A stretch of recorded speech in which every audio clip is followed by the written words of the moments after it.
Okay, how on God's green earth did Aljamain Sterling, the Division 3 wrestler, out-wrestle Henry Cejudo, the Olympic gold medalist? Is probably what you're asking because you don't really have any knowledge on the sport of MMA.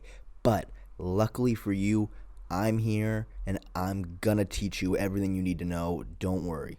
It's okay. You can relax now. I'm here for you. First question I'm gonna pose to you is, when Aljo did get Henry down, how did he do it? What was the setup? So where was it from? Was it out in the open? No, it was not out in the open. In fact, every single time Aljamain shot out in the open, he got stuffed. He got stuffed. Henry sprawled on him hard, was never close to completing a takedown out in the open. But why is that important? Because that's where wrestling takes place, out in the open on a mat. Where Henry won his gold medal, he was out on an open mat. And Aljo also wrestled on an open mat at a Division 3 school, but obviously not nearly to the level of Henry. So when he got him down, what did he do? He pushed him up against the fence. You see, in MMA, grappling, it's completely different sport. As long as Henry had the space out in the open, every time he shot, hard sprawl. But against the fence, you can't sprawl. You just kind of have to spread out. And Henry is so much smaller than Aljo. Aljo's wingspan, he was able to reach behind Henry, even when Henry was practically doing the full splits to try to spread himself out as much as he could. Aljo's arms were so long, he was able to get behind him, get his hands together, pull him off the cage, and get him down. So, did Aljo really out-wrestle the Olympic gold medalist? Well, he out-cage wrestled him, But hey, more power to him. That's the sport. That's how it works.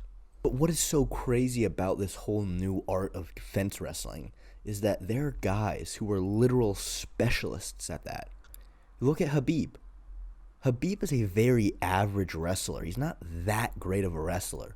But against the fence, he is the best in the world by far.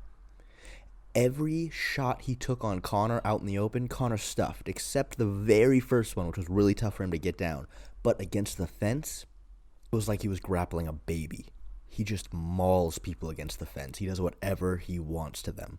And that is very interesting, because the conversation about Henry versus Aljo before the fight, it was all, Henry, probably the better striker.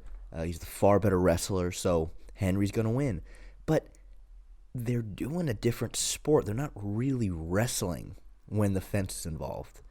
They are if they're out in the open, like I said, but against the fence, it really is a new, different sport. In the lead up to fights from now on, it's almost like we need to ask ourselves, he's the better wrestler, but who's better up against the fence? Because Aljamain Sterling was not the better wrestler. He couldn't take Henry down out in the open. He tried many times, didn't even get close. But the second you involve this wall that I can push you up against and you can't sprawl your legs back, all of a sudden I'm the better grappler. So that seems to be the new game changer. So in conclusion, if you're an up-and-coming fighter, you're a young kid wrestling with dreams of being a UFC champion one day, here is my advice. And if you don't take it, you're an idiot. Quit wrestling, quit jiu-jitsu, quit all of it. And just focus on your fence wrestling. That is it. That's all you need to worry about. That is the future of the UFC. Mark my words. Put it in stone.